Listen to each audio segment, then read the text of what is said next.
मेरा नाम है मानव रावत और मैं आज आप लोगों से बात करने वाला हूँ जो सरकार की करंट दुर्दशा चल रही है, जो हम लोग के देश की इस समय स्थिति चल रही है, जो कि बहुत ही दयनीय है मुझे लगता है बहुत सारे मायनों में। सबसे पहले तो मैं आज की करंट जो शिक्षा व्यवस्था है उस पर बात करना चाहूँगा। इंडिया ऑलरेडी एक थर्ड वर्ल्ड कंट्री है। इंडिया में बहुत सारी समस्याएं वैसे भी दिखाई देती हैं। उसके साथ ही साथ सबसे बड़ी दिक्कत आज हम लोग देख रहे हैं कि शिक्षा व्यवस्था धीरे धीरे करके पूरी भ्रष्ट होती जा रही है।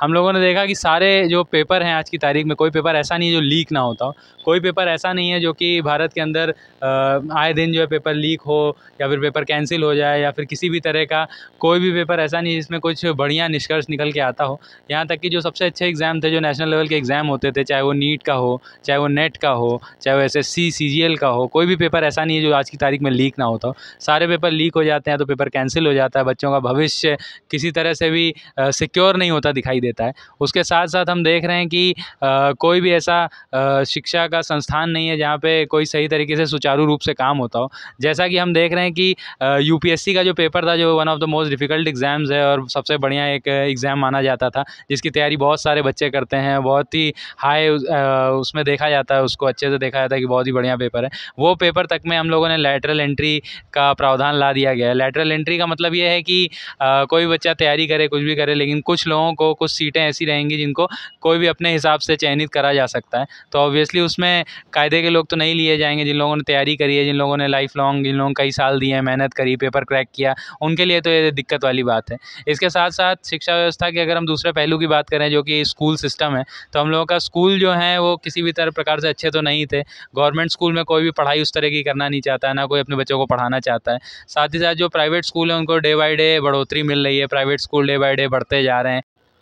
तो सरकार प्राइवेटाइजेशन को पूरा बढ़ावा दे रही है। जितने भी सरकारी स्कूल हैं वो बंद हो रहे हैं। आज की तारीख में सरकारी स्कूलों की स्थिति वैसे भी इंडिया में बहुत ख़राब थी। सरकारी स्कूल में दाल पानी वाली दाल सबने देखी है। सरकारी स्कूल में डिबेट होता है कि अंडा खिलाया जाए या ना खिलाया जाए, जबकि कुपोषण भारत में बहुत ज़्यादा है। कुपोषित देशों में भारत का नाम काफ़ी ऊँचे पे लिखा जाता है। हंगर इंडेक्स में भारत का नाम काफ़ी ऊपर है।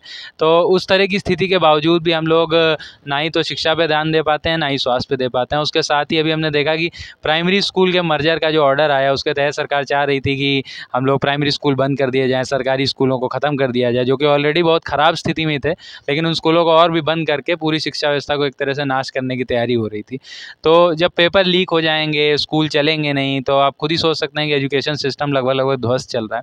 इसके साथ आज लास्ट में मैं ये कहना चाहूँगा कि हम लोग देख रहे हैं कि जो बचा कुचा डेमोक्रेसी जिसको हम लोग कहते हैं देश के अंदर, जो प्रजातंत्र है, लोकतंत्र है, वो लोकतंत्र भी अब रह नहीं गया है। क्योंकि हमने देखा कि वोट चोरी के आरोप में राहुल गांधी जी ने बहुत सारे आरोप लगाए नरेंद्र मोदी पर और भाजपा पर कि करंट रेजिम जो है वो बहुत सारा वोट चोरी कर रहा है, नकली वोट डलवा रहा है, बहुत सारी चीज़ें ऐसी जो कि गलत हो रही हैं देश के अंदर। और उसके बावजूद भी सरकार बनी की बनी हुई है और विपक्ष इतना कुछ ऐसा कर नहीं पा रहा है कि विपक्ष उतना मजबूत आंदोलन नहीं कर पा रहा है, जन आंदोलन उतना मजबूत नहीं हो रहा है कि इस हिसाब से कि सरकार गिराई जा सके।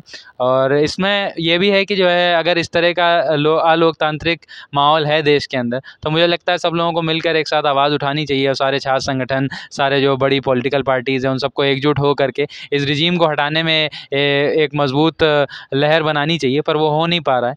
पर इसमें अब देखना ये है कि आगे क्या होता है। हम लोग जो भी, क्योंकि मैं भी एक स्टूडेंट यूनियन का हिस्सा हूँ, मैं भी एक स्टूडेंट यूनियन से आता हूँ, तो हम लोग देख सकते हैं कि क्या हो रहा है। लेकिन मुझे लगता है कि ये वीडियो बनाने से और ये जो आज की तारीख में जितनी भी जो है जन आंदोलन छोटे छोटे हो रहे हैं, उन सबको यूनिफाई करके एक बड़े आंदोलन की तैयारी करनी।